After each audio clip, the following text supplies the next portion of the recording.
Hey everyone, I'm Jeff, and this is my friend Mike. And we are known as the Interview Guys. And today, we're coming to you live from a deserted island. Hey, look, Jeff, a message has come for you in that bottle. Yeah, I already read it, Mike, and it says, you're a tool. Anyway, today we're going to look at the question, tell me about yourself. Thanks for that, Jeff. Anyway, as you know, this is one of the most commonly asked job interview questions, and if you don't know what you're doing, it can also be one of the toughest. But don't worry, folks, because the Interview Guys are here to help. Thanks, Captain Cheesy. Okay, so let's get started. Let's imagine that Jeff was at an interview. So, Jeff, why don't you start by telling me about yourself? Well, I'm from Seattle, Washington. I enjoy mountain biking and cooking, and my favorite color is...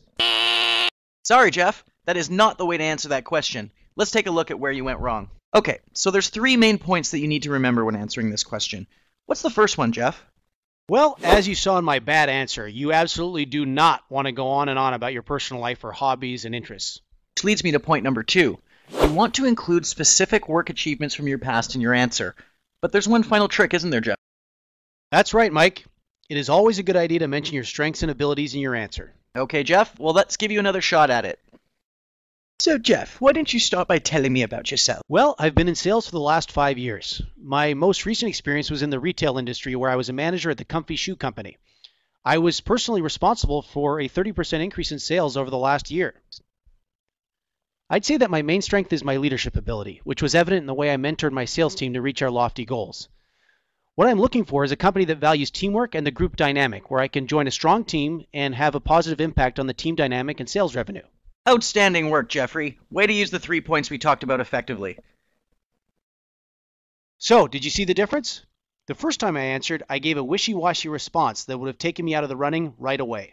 In the second answer, you mentioned an achievement and backed it up with one of your strengths and how it would help you in your new role. Good job. Thanks, Mike. But we're not out of the woods yet, are we? There's one more thing that all the top job seekers in the world do and that 99% of people screw up. Millions of people are failing to do this, and as a result, they're not getting jobs. And you probably didn't notice this, but in my second answer, I said something that would have sealed the deal and got me the job. Jeff is right. We like to call it tailoring, and it is the method used by all the top job seekers in the world. As we always say, you need to tailor your answers to the company you're interviewing with. You see, each company is looking for some specific traits, and you have to make sure you demonstrate in your answers that you have those traits. Now, this is an incredibly powerful method that lets you zero in on exactly what the company is looking for. Now, there's a lot more to the tailoring method than we have time to go over in this video, but don't worry, because we've got a free special report for you that breaks down the entire method step by step. We're Jeff and Mike, the Interview Guys, and thanks for watching. Now click the button that just appeared, and on the next screen, simply enter your best email and you'll get instant access to the special report. Click the button now.